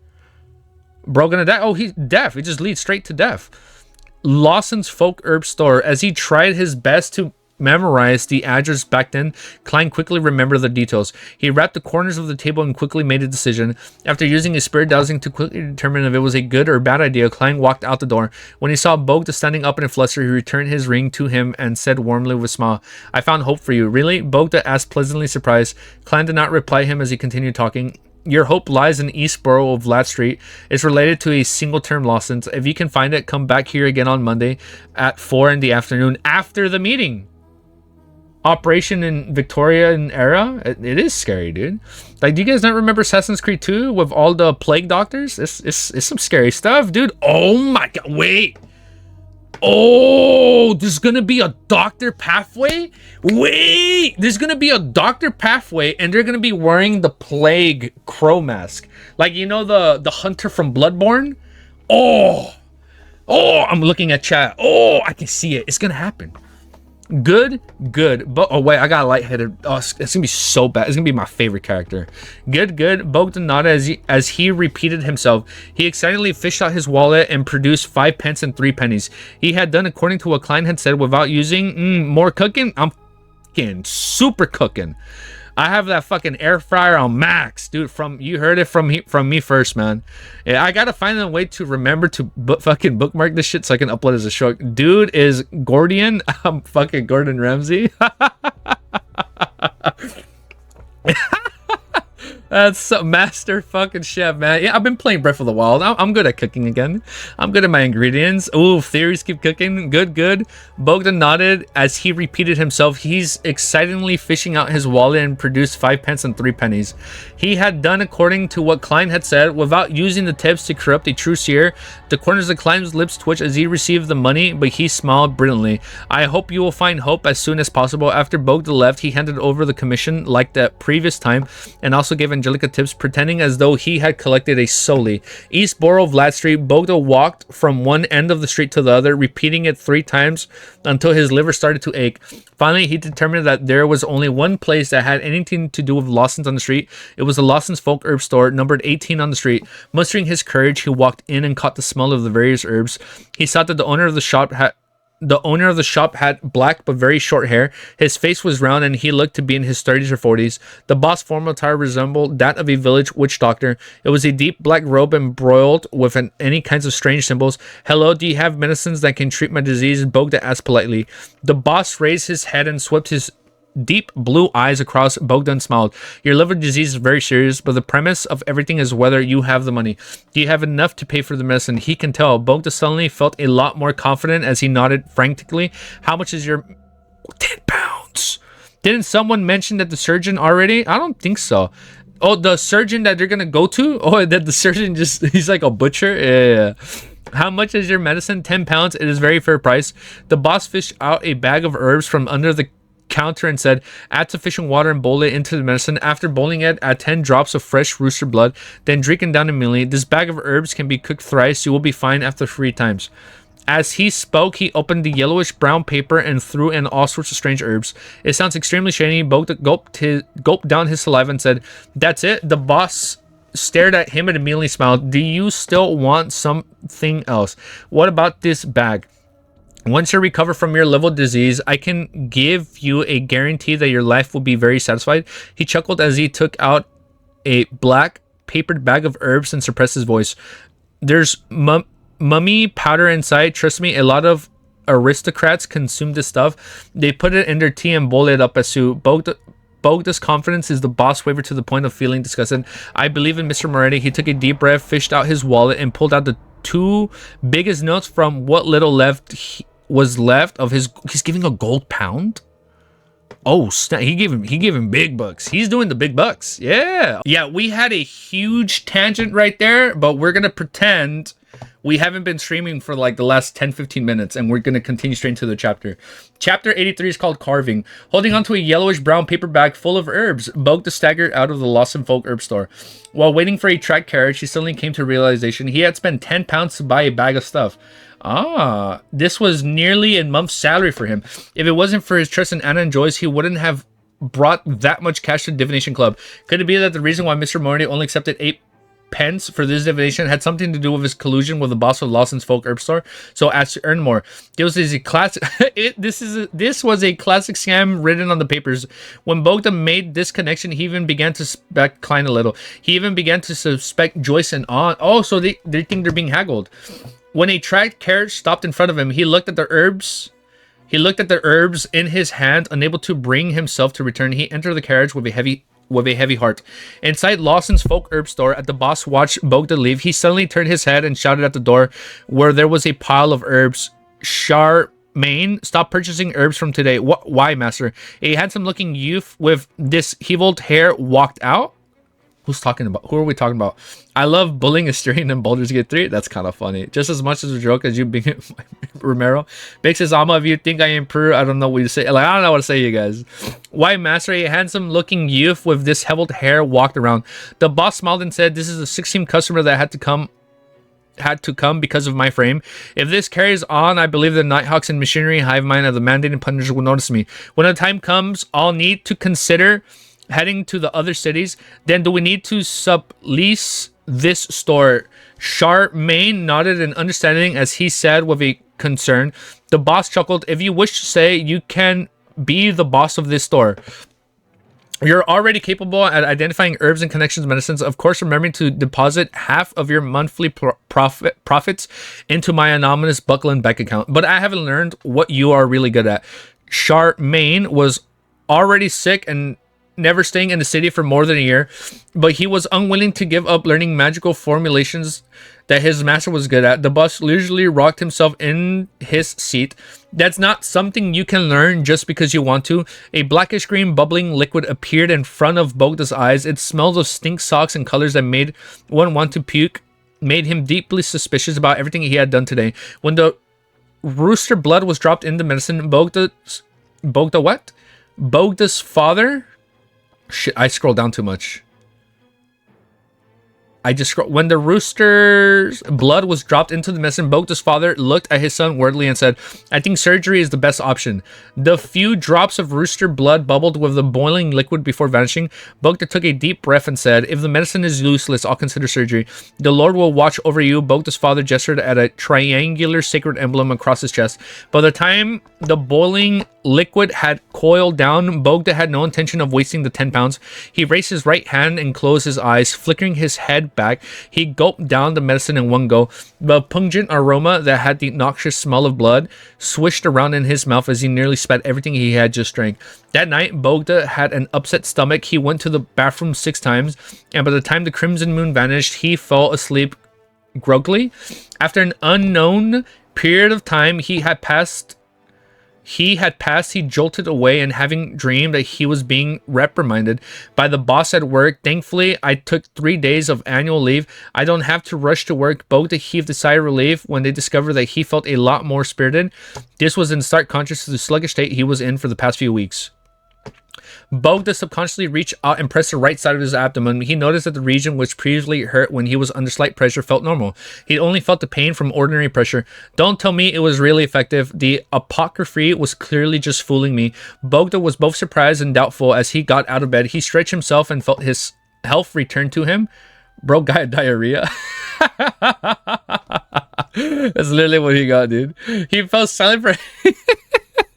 He fell silent for a very long while as he muttered, according to the apocryphy, I still need to drink it twice. Once I'm done drinking, I'll go to the hospital to get checked up from a doctor. The apocryphy didn't tell me how many times I can drink a day. I still think he's a cheat. Inside the civilian staff office of Blackthorn Security Company, from his prior request, Klein received a space where no one would disturb him. He held a carving knife and admitted his spirituality. He seriously carved the incantation symbols onto 2 silver accessories. So he's making items? Bro, shadow away his disease. This guy drank the strongest fucking laxatives known to man, and he's completely. My man was on death's door. Who would have thought all you needed was some strong ass laxatives and you're good? Oh, that's so funny, dude. Wait, so now I can't even think. What's Klein doing? Is he making like magical items? Oh shit, that was so fucking funny, guys. Oh shit, oh I can't stop laughing. Deep breaths, deep breaths, deep breaths. Woo, he held a why am I laughing at that so much? That was such a funny ass comment. He held a carving knife and admitted his spirituality. He seriously carved the incantation symbols. Oh, hold up, I got lightheaded. For Benson and Melissa, he did the the protection charms. Yeah, right. Yeah, he's doing the protection charms for his siblings. Oh my god, that was funny. Making amulets for siblings. You're right. I remember the amulets from beginning after the end, right? Arthur gave one to his mother and one to his sister, and I remember they only have like 2 uses. They're like they're like made from phoenix wings or something, right? He held a carving knife and mirrored his spirituality. He seriously carved the incantations and symbols onto the 2 silver. I can't even hear my music that loud. No. Okay. The incantations was a request to avoid disaster, and was written in Hermes. The 2 mysticism symbols symbolize the Evernight goddess as well as the Empress of Disaster and Horror. Aside from that, Klein also added the path number that was corresponding to the goddess 7 and the magical characteristics. In addition to that, let me put the volume up a little bit. If it's too loud, let me know. In addition to that, charms and amulets had to be engraved on both sides, and each side symbols, incantations, characteristics, their exact locations or special formats was in the realm of mysticism. The ones that were spread amongst the ordinary populace were filled with mistakes. At that moment, Klein had a lot of damaged materials to his right. Through repeated practice, and only after he confirmed that he had enough practice, did he dare to begin creating the amulets for Benson and Melissa. As he calmed his mind, his spirituality spewed out from the tip of carving knife. The number 7 appeared on the surface of the silver accessories. He had already finished carving the incantations and symbols on the other side of the accessory. All that was left was to finish the remaining sides. After putting down his knife, all the spirituality chained together as Klein suddenly felt a strange, majestic, and terrifying energy surged throughout the room. The commotion quickly vanished as the incantations... Whoa, I read that wrong. The commotion quickly vanished as the incantations on both sides of the accessory became completely when Klein's spirit vision. It emitted a serene blackness. He put down his carving knife and gently polished the silver accessories that was formed for... I just reread that, no? He put down his carving knife and gently polished the silver accessories that was formed from a circle and a vertical piece. He felt a ting of coolness from the middle to touch. It's done. He happily placed the finishing amulet and another one that he had previously finished into his pocket, planning to find an opportunity to give it to Benson and Melissa. Amulets created by Beyonders possess a certain level of effectiveness. They allowed the wearer to unknowingly avoid disasters to a certain extent, but it was nothing too ridiculous. Furthermore, their spirituality would wane bit by bit unless one used a high-level ritualistic magic and created a prayer set. A year was the maximum one could use them for. As for high-level ritualistic magic, there was a terrifying high spirituality requirement. It wasn't something Klein could endure at that moment. When time comes, I can use my spirituality to make another. Klein thought, nodding as he began tidying up the messy table. He didn't make one for himself for the moment because an amulet of that level had limited effects on him. Therefore, his goal was to gain a deeper understanding of the incantations before trying to pair it with ritualistic magic. That way, he could create a few defensive amulets that could be activated specifically with sound. After everything was finished, Klein walked out of the office and prepared to hand over the damaged materials. That was when he saw Captain Dunn walk over in the black windbreaker. Dunn's deep and gray eyes swept across him and smiled. Okay. Dunn's deep and gray eyes swept across him as he smiled. Klein, the Holy Cathedral... Oh! He's in! Dunn's deep and gray eyes swept across him as he smiled. Klein, the Holy Cathedral has appointed you. You're now an official member. Really? That's great. Klein expressed his delight. Dunn nodded and said with a smile, you can now receive and make pay of £3 for this week. You'll receive 4.5 files every subsequent week until the advance payment is cleared. By the way, did I mention the Nighthawk's ritual? It was a mission, right? Every official Nighthawk has to independently complete a mission. Only by doing so will you gain the recognition of your partners and consideration of the outstanding performance you show. I believe I can assign you an ordinary mission set, just like we called it. When that happens, I'll formally introduce you to all the Nighthawks in Tinkin City. Oh, not just our people. Klein promotion equals more money. Exactly, dude. That's why he took this shit so quickly. Klein replied without hesitation. All right. 3 pounds plus his compensation of 7 pounds, getting a new suit wasn't a problem anymore. Look at that. This guy's moving up. Furthermore, he will still have plenty left over. Well, who knows when my mission will arrive. Klein waited all the way till Sunday, the day of Selena's birthday. Oh shit, the next meeting is coming up. Klein waited all the way till Sunday, the day of Selena's birthday banquet. Changing into his former suit and using a brush and handkerchief to tidy his half-top hat, Klein looked at himself in the mirror before walking over to the first floor in satisfaction. At that moment, Melissa was sizing up Benson's clothes. Is there a problem? Benson raised his cane, feeling a little lacking due to his sister's gaze. He felt that there was nothing wrong with him when he inspected himself. He was already dressed quite decently. Melissa stopped, staring at him, and said with a serious expression, Benson, this is a very old suit you're wearing. There will be a lot of excellent ladies and madams participating in today's birthday banquet. I believe that by wearing that will be a form of disrespect to them. Klein was originally filled with questions. However, when he heard Melissa's emphasis, he immediately realized what was happening. He went over with a chuckle and said, Benson, I shall share a similar build. He can wear my other tuxedo. He has already informed his siblings in buying a new suit. He explained it away by saying that his clothes had been torn while inspecting certain objects. Therefore, the company generously compensated him. Of course, he would be concealed at the matter of him being promoted with a pay rise. He was afraid of scaring them and only planned to tell them about half a year. Oh, okay. So he's going to wait. Such an exclamation made Blackthorn Security Company and Melissa extremely envious. They felt that the Blackthorn Security Company was an impeccable employer. There's no need to, right? Benson retorted, having not realized the gravity of the situation. No, it's extremely important. Klein pushed Benson's shoulders upstairs. My tuxedo's hanging on the clothes rack. After watching Benson go up the stairs in a daze, Klein turned around and smiled at Melissa. What did he say, Melissa? Are you hoping that Benson will use the opportunity provided by Selena's birthday present to begin a beautiful new romance? Oh, he gonna be spitting game at that party. Oh, Benson is putting on his best suit. He's ready. He's gonna be combing back that hair. Oh, he's ready, dude. He had been reading quite a fair amount of newspapers and magazines recently. He knew that aristocrats and middle-class banquets were typically ground for blind dates. Melissa nodded solemnly. Yes, Benson has missed out too much because of us. Sis, why are you like a mother? Klein looked at Melissa as he suddenly shook his head with an exasperated laugh. That's pretty funny. Yeah, it's literally gonna be a blind speed date. Okay, this sounds fun. Let's keep reading. Chapter 84, Elizabeth. Seeing the unconventional look his sister's face, Klein suddenly felt that this was a good opportunity. He sized her up and said with a solemn expression, Melissa, I think you aren't showing enough respect to today's banquet as well. What? Melissa wore a puzzled look. Klein pointed at her neck. As a lady, you are lacking a necklace that accentuates that area. Ooh, he's being smooth. Wait, not book one. Volume 1. My bad. My bad. Volume 1. You guys are like, shut the fuck up. You ain't finishing book 1 by the end of the year. You crazy. Yeah, you crazy. Nah, I meant volume 1. My bad, guys. As a lady, you're lacking a necklace that accentuates that area.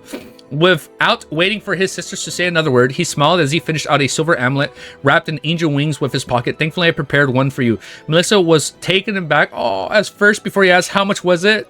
Sis, your concerns are really quite misplaced. Klein suddenly scoffed as he explained with a chuckle. It's actually not very expensive since it was an incomplete state. I imitated an item that I've seen before and engraved blessing incantations and beautiful patterns on them. You engraved them. Melissa was indeed distracted. How is it? What do you think of my work? Klein took the opportunity to hand over the amulet to his sister. Melissa studied it before gently biting down on her lips. I like the surrounding angel feathers. If you think the incantations and symbols I engraved are ugly, then just say so. There's no need to mince your words. An amulet value is in its effect. The corner of Klein's mouth twitched. Just as he was about to urge his sister to accept it, he saw Melissa put on the necklace, a forced expression on her face. She then carefully adjusted the position of the amulet. Perfect. Klein sized her up and gave her exaggerated praise. Melissa shot him a glance and looked down at the amulet. She said listlessly, Klein, you were never like that before, acting like that. Perhaps it's because of my job. With a decent income, I've become more confident. Klein interrupted his sister and gave a preemptive explanation. Even she's on to him. Like, Klein's acting different, man.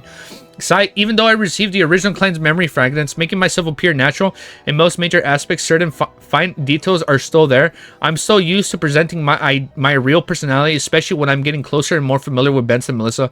How he sighed inwardly. He probably feels bad, dude. Melissa seemed to accept his explanation and pouted her lips. It's great that you're like that. Really great. After the two engaged in short conversations, Benson came down having changed his clothes. He wore a white shirt with a black vested tuxedo. His black bow tie and a pair of long, straight trousers made it seem like he had undergo a complete makeover. It was like he was a successful businessman after years of hard work. Same for the receding hairline. Klein chuckled inwardly. Excellent, Benson. It suits you very well, he said with a brilliant smile while throwing up his words. Melissa also nodded in agreement on the sidelines. The facts show that my clothing is more important than me. Benson gave his derisive comment. Klein took the opportunity to fish out the remaining amulets and repeated his explanation from earlier before saying, I also made one for you. Not bad, I'll bring it with me. Benson accepted it without a fuss as he quipped, Klein, I wouldn't find it odd even if you were to suddenly know how to style your hair, make clothes, fix watches, and feed curly-haired baboons. Life is just so full of surprises, Klein replied with a smile. Following that, the siblings tidied themselves. Dude, everybody's so sus, man. Nah, Klein had to mention the hairline. No. Following that, the siblings tidied themselves up before walking out of the main door. They took a trackless public carriage and arrived at Northborough Fanart Street, where Selena's house was. The Wood family lived in a terrace house as well, but unlike Klein's place, they had a porch. They had a small lawn in front, which made it look very elegant. When they rung the doorbell, Klein, Benson, and Melissa only had to wait for around 10 seconds before they were able to see the star of the day, Selena Wool. With a head covered in red wine, the girl gave Melissa a delighted hug. I like this dress of yours. It makes you look exceptionally beautiful. Standing beside Selena Wood was her father, Mr. Wood, senior employees of Backlund Bank's Tingen branch. Welcome our honorable elder brother. Welcome our young historian. He deliberately addressed Benson and Klein in an exaggerated manner. Young historian, why doesn't he add the description of me having a conscience? Klein retorted as he took off his hat and replied with a smile. Mr. Wood, you took too much more spirited and younger than I imagined. His style and flattery has unknowingly inclined himself to the foodaholic empire. Benson held out his hand and shook Wood's hand. I know a lot of bank employees, but they're all equally arrogant and stiff, as though they're the latest machines. None of them are as civilized as you. If you were to meet me at the bank, you might not say that about me. Wood laughed cheerfully. After exchanging pleasantries, Selena, who was also wearing a new dress, led the siblings inside with a hop in her step. At that time, she also mentioned her usual tone that Elizabeth is already here, and at other times she wore suppressed her voice, saying, Melissa, your brothers are more handsome than I imagined. Shit, dude, it's a win. Yo, what's up, Sam? Dude, thanks for joining in, dude. We're on chapter... I have not updated chapter. Hey, I have a good hearing. Although you are flattering me, Klein helplessly looked at the two 16-year-old girls walking ahead of him. This isn't right. I'm still quite far from being considered handsome. Is he blushing? Yo, what's up, bro? What's up, guys? Klein, hey, I lost my place. This isn't right. I'm still quite far from being considered handsome. Tisk, Miss Melissa, how ugly did you imagine Benson and I to be? A balding, gloomy, fat man with a pale expression and lifeless eyes. Klein pinched his glabella in passing as he delightfully practices. Is he? Why is he using spirit vision? Is he suspecting something? Miss Selena Wood is healthy. Oh, he's seeing their conditions. Miss Selena Wood is healthy. She's excited and very happy. Mr. Wood's lungs are a little problematic, right? I see his pipe. Klein swept his gaze across the crowd while in good mood. Elizabeth, Melissa's here. At that moment, Selena introduced with a brisk tone. A girl dressed in a blue frilly dress walked over. She had naturally curled brown hair and adorable baby fat. Klein was stunned when he saw her because he knew that girl. Is it actually Audrey? Wait, what do you mean one more chapter? You're coming back after your car? Oh, you're right. Klein was stunned when he saw her because he knew the girl. He had he had helped her choose an amulet back at the underground market. Elizabeth greeted Miss Melissa first before looking at Benson and Klein. She was stunned at her brows knitted slightly as though she was thinking about something. Soon Elizabeth smiled and politely greeted them as though nothing had happened. Klein also pretended not to recognize her. Under Wood leads, they came to the sofa in the living room where they were introduced to Chris, Selena, Wood's brother, and other guests. As Klein watched Benson chat with Chris and the other solicitors happily over the topic of their neighbors, Mr. Shod, he couldn't help but feel envious. I don't have such socializing skills. He picked up a cocktail from a table in the corner of the room as he listened quietly. At times he would nod and echo with a smile. It didn't take long before all the guests arrived and the banquet officially began. As too many guests have been invited, the Woods family dining table could not accommodate everyone. Therefore, the banquet was done in a buffet manner. The maidservant served the steak dishes, roast chicken, fried fish, mashed potatoes, etc., and placed them on on different tables. The male servants were responsible for carving the meat, allowing for guests to take what they wanted. Klein couldn't help but click his tongue when he saw the elegant animal plates and silver cutlery. He felt that the Woods were being too extravagant as a middle-class family. Since they're so rich, why would Chris need so many years to prepare for his wedding? When he thought of what his sister had previously mentioned, he was puzzled. Yeah, it was probably to save money to buy this cutlery that would have taken them so many years to afford. To such families, they have to look respectable. Amidst his mixed emotions, Klein picked up a plate and walked in front of the dining table. He forked a piece of honey-glazed roasted meat. At that moment, Elizabeth, with her adorable baby-fat cheeks, came over. As she looked at the food, she whispered, "So you are Melissa's brother?" Ah! Stop it! Stop! No! No! Klein, walk away. This is a scam, bro. She's probably like a secret order member and like we just don't know it. So you are Melissa's brother. Thank you. Selena likes the amulet. I gave her a lot. She's like, can you make me an amulet? Nah, it's a trap. She said that she felt healthier the moment she wore it. Selena's amulet. She felt healthier? Wait, she said that she felt healthier the moment she wore it. Selena, amulet. Klein suddenly recalled the reason for selecting an amulet for the girl beside him. It was to give to a friend who liked mysticism as a birthday gift. That friend was Selena. Selena liked items related to mysticism. Everybody's like so into mystic. Guys, spoilers, but sequence 8 of Asir. No, it's not a spoiler. No, it's not a spoiler. No, we read that. No, we just found that out, Stan. It might just be akin to a placebo effect. After saying that, he began waiting for her to praise Emperor Roselle. However, Elizabeth's reaction was that of confusion. What's a placebo effect? It means it's completely psychological. At times, we believe that we will turn from better and better and end up really becoming better. Klein explained crudely. No, she said it's different from the amulets that she brought in the past. It feels different. Elizabeth empathized. She cocked her head, and when they say cock, it's like a gun, right? When like you cock the revolver or whatever.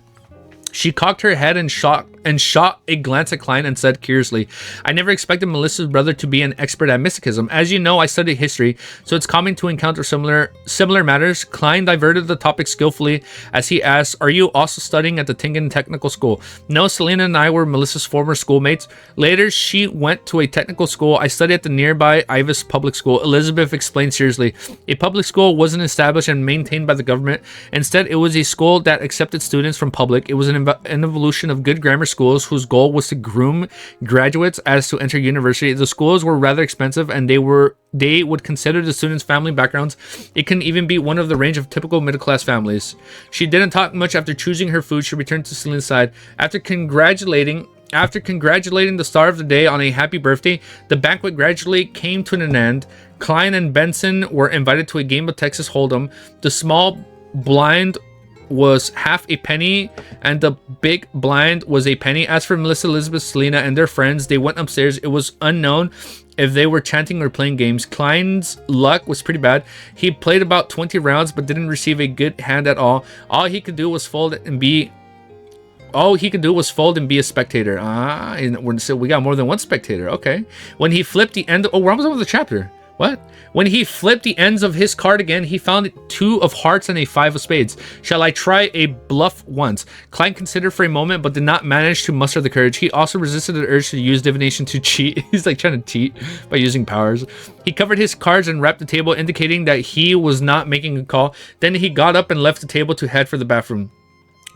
Why are we talking about Roselle? Roselle was also a person with obsessive compulsive disorder. He actually found an odd reason to name the playstyle Texas. Klein shook his head as he proceeded forward. At that moment, he suddenly came to a habit as his pupils constrict. At that moment, he suddenly came to a halt as his pupils constricted. His spiritual perception told him that there was a strange fluctuation upstairs. Holy shit! It's Audrey and Sussy. The power of gaslighting, Romero. Oh, that was funny. I'll be honest, Crazy Moon, I think Sussy is going to be the better spectator at the end of this series. Because Audrey's she's a spectator, right? But clearly Sussy is spectating her and she doesn't know it. Even though she's like, Sussy, you're a spectator. You are above every other puppy now. Come back from a call? No, I won't be able to, man. I'll crucify any and all spoilers. Crucify all of it. Like, ban them all. Man. Crucify all spoilers. Nah.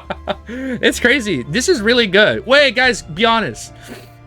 Is the next fight really towards the end of volume 1? Or will there be enough, like, intrigue and mystery throughout that build up to the fight? Because, like, remember how we read the whole part on the old lady? Or like on the deceased body, on the rocking chair, right? That shit was creepy. That gave me goosebumps. And then we had the whole point of them like talking about the cult. I assume there's gonna be more stuff like that leading up to the next fight, correct? So it's not like we're gonna be reading like 100+ chapters and like nothing happens. Like I assume stuff still happens. Chained and hanged, the spoilers, like I assume stuff is still gonna happen, right? Like stuff is still now Lotm pacing gonna get it's gonna get faster. Technically there's a fight, so technically like okay, so it's like there's no official fight, but technically stuff happens leading up. Enough mysteries before so there's enough mysteries before the next big fight. Okay. Dude, I'm like gushing for the next fight. There's cool stuff in between, but next fight later. Mysteries will happen. That's why it's called Lord of Mysteries. It's not just one mystery. I get it. All the slow parts of Lotm is done. Oh, that's all you had to say. Oh, this is so good. It's okay. Is it a bad critique for me to say that I know it's a slow burn? It's not that it was hard for me to read because I've gotten better. I feel like I've gotten better at reading. The next fight will be Klein. It's far away, but there will be like stuff happening between. Okay, I get it. So like the next fight is like it's a good whiles away, right? But like there's enough intrigue and mysteries in between. Okay, I get you guys. All right, that's hype. That's hype. It's exciting. We deleted a message. Was that a spoiler? What'd I read? Okay, no, I can't even unread it. Okay, all right, that's hype. It's exciting. Holy shit, dude, this series is getting good. It's getting better. I'm telling you, I was gushing for a fucking fight, man, and that fight at the harbor was so fucking good. That was such a good fight. And like I know a lot of people say it's a mid fight compared to later fights, but that was an S tier fight. The introduction to the world, so lots of info dumps, but it's important to build the world. Worst part of Lotm is the first 60 chapters compared to the rest. Oh, that is so hype. I was so excited. Oh, because I mean, you guys seen me react to other series. When I get invested, I get really emotional. Like, I don't know if you guys saw my Elyseed reaction and my Mount Hosek chapters. Oh, wait, I haven't uploaded them yet. It was during the live streams. I got emotional, man. Shit's about to get crazy. Okay, because I'm telling you, man, I got emotional. Like, I don't know if you saw, or by the time I upload my next Mount Hall reaction, I cried in the latest chapter. Like, that shit's, like, it got to me. And the whole shit with Jiwoo fighting an Elyseed, it was so good. It was so hype. Like, when I read hype shit, I get invested. I get emotional. My adrenaline spikes. And I know when I was reading that first fight in the harbor against the Secret Order clowns, I know I was stuttering a lot because I was really excited to read it and I didn't stop. But I feel like my reading is slowly progressive. Chapter 164 is going to break this, man. I'm excited. We're halfway. Oh my god. We have like another 80 chapters before we're there. Guys, after every volume, he will definitely fall in love with Lotm more, especially volume 3. Ooh. Bold, capital, crazy. Volume 6 had me in a chokehold. Shit. Okay, that's exciting. That's sick. I'm ready, bro. Oh, okay, what can we speculate? Hold up. Let's hold up. Let's do this. Hold up. Let's look this up before we end stream. Okay, so I won't consider this a spoiler, but I guess we can look at real life tarot cards since Lord of Mysteries Pathways is based on a tarot card system.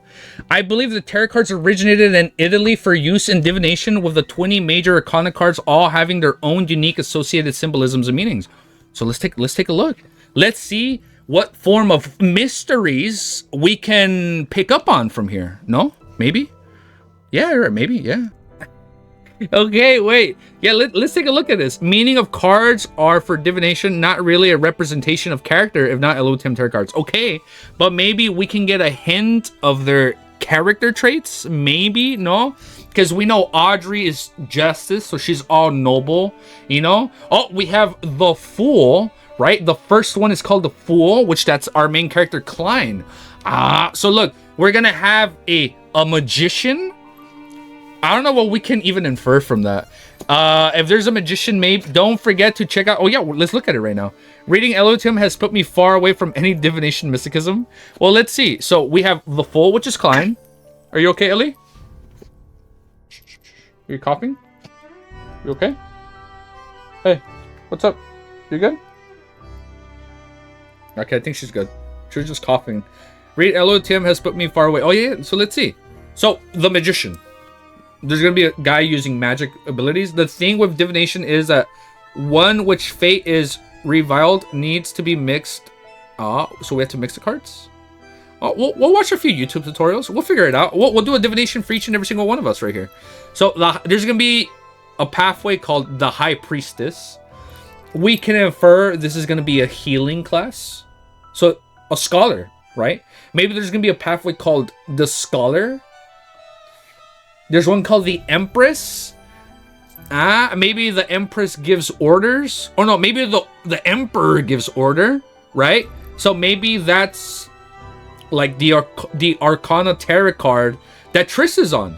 Because he's an instigator. Like the Emperor instigates other people to do his biddings. The Hierophant. The Lovers. The Chariot. You're gonna fall if you walk back like that. Strength.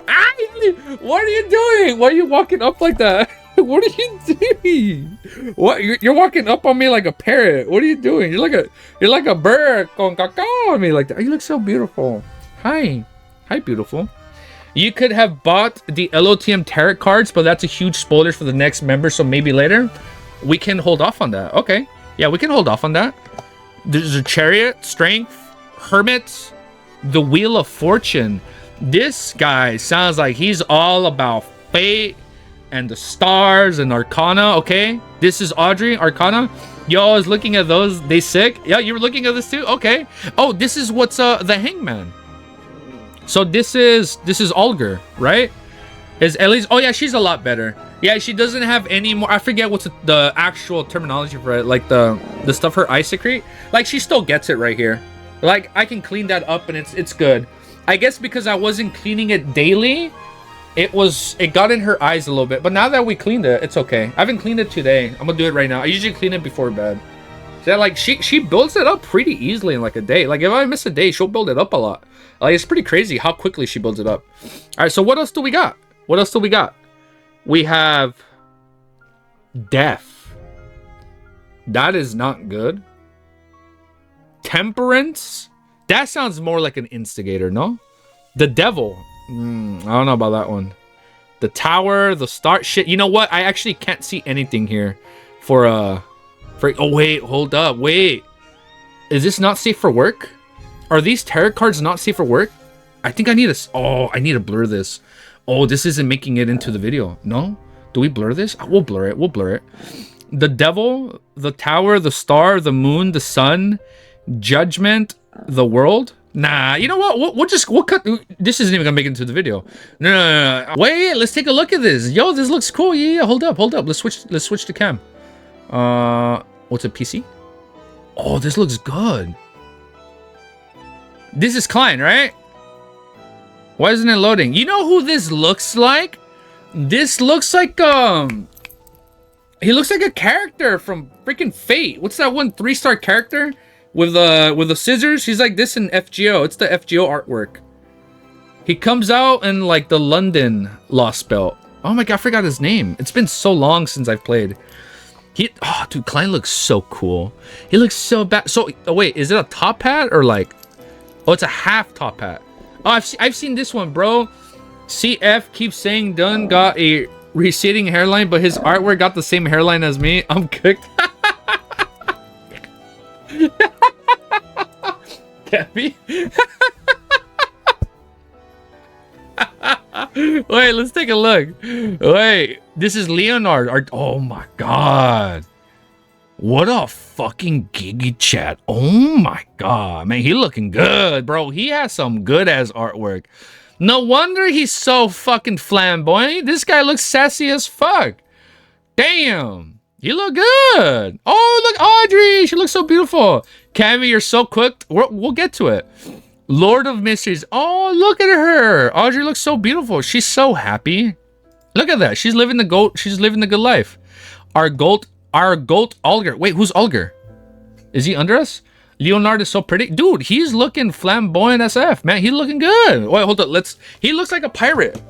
Wait, let's let Ellie out. Hold up. I think Ellie wants to go out. Oh yeah, the artwork on this looks super top tier, dude. Leonard is looking good, dude. You just want attention. More images below. Okay, let's keep looking. Oh my god, Ellie, you're getting your legs tangled up in the cord. Please be careful. I gotta keep the cord away from her. Dude, Audrey! We got Klein, Leonard, Audrey, our gold Olger. I don't think that was a Zik. It was official art, but I deleted it because we haven't seen much of him. Olger. So this is Olger. Damn, look at Olger, bro. He looks like the sickest freaking pirate in this series. Holy shit, he looks so badass. So this is the guy that's gushing for Klein. Every single chat, every single meeting, this is the guy that's gushing for Klein, right? He's like, oh my god, Klein is so cool. He's so badass. He's so mysterious. He's so powerful. He's such a god. This is the guy. This badass looking dude is gushing over Klein. That's so funny, dude. Okay, so this is Captain Dunn Smith. How is that a receding hairline? My man has more hair than me. How is this a receding hairline? Captain Dunn Smith, he looking badass as shit. Yup. Mr. Fool's #1 glazer. He is the #1 glazer. Dude, he is so fucking badass. Now, Olger scared shitless. He's scared. Hi, Captain. Dude, he looks so fucking badass. Wait. What's that symbol? Okay, hold up. Let's look at some symbols. Should we look at symbols? Should we read into the symbols? Don't look at symbols, maybe? Okay, we won't look into it. Madame Dally.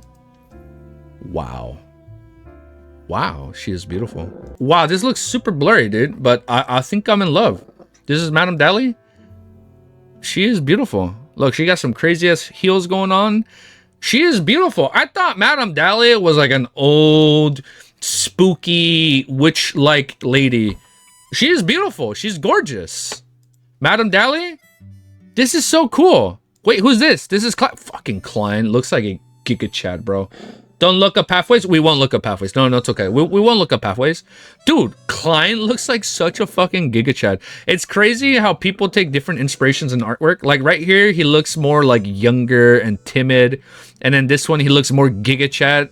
And then right here, this is Swole Klein. Man, Swole Klein has been hitting up the gym.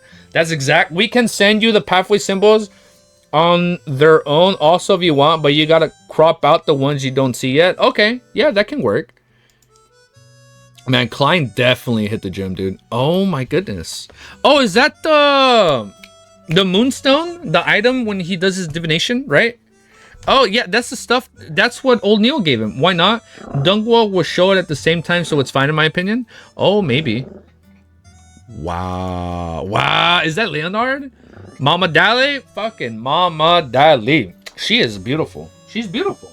I love her already. And I don't even know her that much yet. I love her. Dude, Leonard is looking pretty good, dude. Klein looking dapper as always. Dude, that guy hit the gym, Brian. He's super swole. Mr. Azik. I know the name was mentioned, right? This was the... I know everybody went fucking crazy when Mr. Azik was mentioned, right? This is Leonard again. My man's gonna be playing a violin later. Oh, that's good. Mr. Azik. Certain pathways expose some things. Okay, so we don't have to look into it. That's so crazy, dude. Okay, what can we infer about Mr. Azik? He's a very mysterious, handsome, dashing individual that lights the darkness. Can you believe Klein is supposed to have average looks? Ain't no fucking way, man. If he's average looks, what the fuck does that make me? Because this guy, I thought I had average looks. Fucking Klein is a Giga Chad. Azik is... Yeah, Azik was a professor that walked in with his other professor. Hi, Ellie. Do you want to go out? I think Ellie wants to go out. Hi. Here. You wanna play? We're gonna go out right now. Go, go, go, go. She ran to it. That's cool, dude. That's so awesome. I think that's it, right? Add spoiler to... Oh, there's spoilers? Okay. That was cool. Thank you, guys. That's cool, dude. That's awesome. Alright, we're gonna end it right there, guys. Oh, that's so beautiful. This is beautiful artwork. Oh, that's really cute. That's a really cool, happy artwork. I love it. That's so cool. Look at him reading his book. That's so nice. All right. Fictional character version of ordinary is questionable. All right, guys. We're going to end it right there, okay? So, if you like... Flashbang. Oh, my God. If you like what you see and you want to see more... I'm messing up my outro. Like, comment, sub. Oh, thank you, Mysterious Fool. And we will see you all next time. All right. Thank you guys for joining. We've had like at least over 20 people this entire time. We've had you guys watching me for like over 2 hours, man. Thank you guys. That means a lot to me. All right, guys. See you next stream, okay? Peace. And have a beautiful day. That was fun. It was amazing. I had a blast. All right. Later, guys. Peace. I'll see y'all next week. Wait, not next week. No, don't worry. Thank you for the stream. It was fun. No, wait. Wait, always for more? Wait. Tomorrow stream? Not tomorrow. But, Friday? Maybe tomorrow. Yeah, maybe tomorrow. Next stream one. I accidentally said next week. My bad. Yeah, so if not, I'll have the schedule. I'll have the schedule up right away. It's like I'm 50-50 on tomorrow, but for sure Friday. All right, guys. Peace. Have a beautiful day. Bye, everyone. Have a good morning or night. Yeah. All right, guys. Peace. Like, comment, sub, share. See you guys next time. All right. Later, guys. Peace. And have a beautiful day.